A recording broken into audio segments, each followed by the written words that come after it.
Hey guys, welcome back to my channel and this is chapter 48. The person he trusts more. To believe or not, that is the question.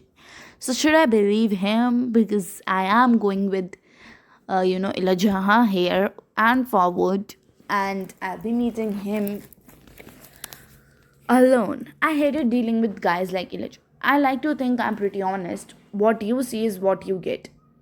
Wait, right.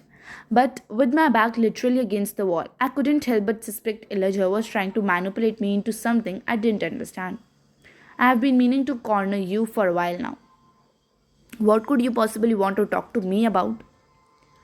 No, obviously, he is convinced I am lying about coming back for the right reason. I need to talk some sense into him. Talk some sense into him. He has enough sense on his own. This is so none of my business. No's not an idiot. From what I can tell, he's drawn the right conclusion. You don't believe me either. Gee, I wonder why. You left me and Mark to deal with the consequences for what you did. We got booked, Elijah. Adi, I know I'm not perfect, but you have to understand. You and Mark were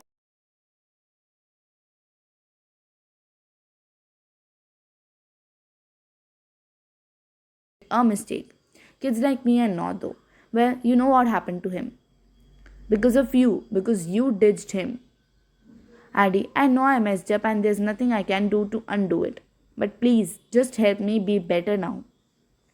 I responded with the stony glare. Elijah sighed and finally sulked off, leaving me alone. I knew Nob would want to know about our conversation and fast. Yeah, because he gets to know fast from me. I found Noah outside, helping out with Winter Wonderland.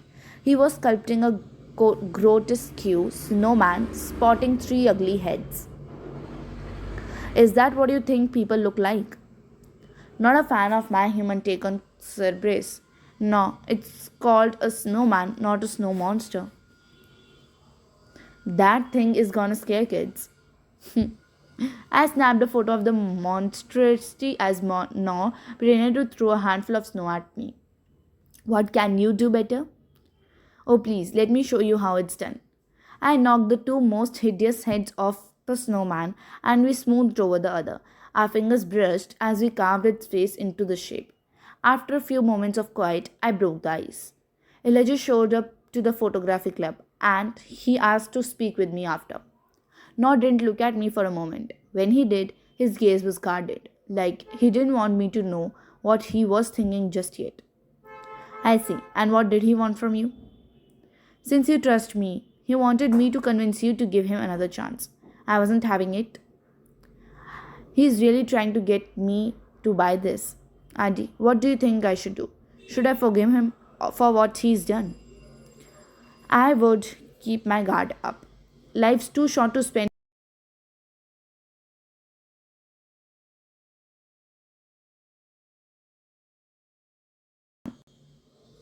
We looked at the misshapen head we sculpted together. One eye was lumpy and swollen, like Frosty had just lost his first fight fist. Okay, maybe he's a lost cause. Time to give up and make a snow angel instead. I flopped onto my back and flapped my arms and legs around through the thick snow. Now stood over me, grinning. That's gonna fill up before winter wonderland, you know. Is it? Not if we stay in it until the festival. Maybe we should bury the snowman in it. Come on, join me. I grabbed No's wrist and playfully pulled him down with me. My heart skipped a beat as he sank to his hands and knees over me, his dark eyes gazing into mine as he blocked out the sun above us. I get the feeling if we stay here, it won't look much like a snow angel for long. If we stay here, it won't look much like a snow angel for long. True, all that sin would turn it into a snow devil. Nor paused, looking past me. Whoa, what's got your attention? You do. I was just thinking we could find somewhere to be together without praying eyes. You know, this guy giving me the creeps. Grinning, he pointed at the snowman. What do you want to do with me that our snowman can't see? Why don't you come with me and find out? He stood, then offered me his hand. Well, I'll stay in the snow angel. Shaking my head, I ignored No's outstretched hand. I didn't make this snow angel for nothing. Let me bask in my glory. Suit yourself. I have got a path to shovel on anyway. When I did head back to the parking lot, I took one last look at the snow angel, but the light snowfall already buried it. Later that night, I was finishing up my homework when my phone buzzed. Ava texted me. I opened my messages app immediately, feeling weirdly giddy. Hey Addy. Ava, what's up? Got any cheer team drama to update me on? Lol. I wish, but no. I'm going to start touring some colleagues sometime this weekend. Wanna come with me? I'd love to. I'll check if I'm free. That sounds really fun. It's been forever since we gotten to hang out with just the two of us. Tell me about it. I know we have been going to photography club together, but it's not the same. Which colleges do you wanna hit? TBH, I'm not sure yet. Let me do some research and I'll get back to you. Sounds good. I can't wait. Well. Suddenly, a note fluttered in through my window. I looked up from my phone. Who's there? I think Mason. I rushed to the window just in time to see Mason darting across the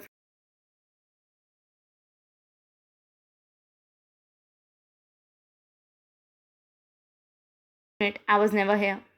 He winked at me with a wave. I waved back, but he disappeared around the corner. Well, I wondered what he came here to tell me. I pulled the slip of paper from the windowsill and read it. Addy, meet me at the airport tomorrow at 9. Text me when you are getting close. Mason. What? Like everyone is messaging me. The airport. But why? Well, we'll get to see it in next chapter, I hope. And this is chapter 48 for you all. I will be getting to you the chapter 49 soon. Thanks. Bye bye.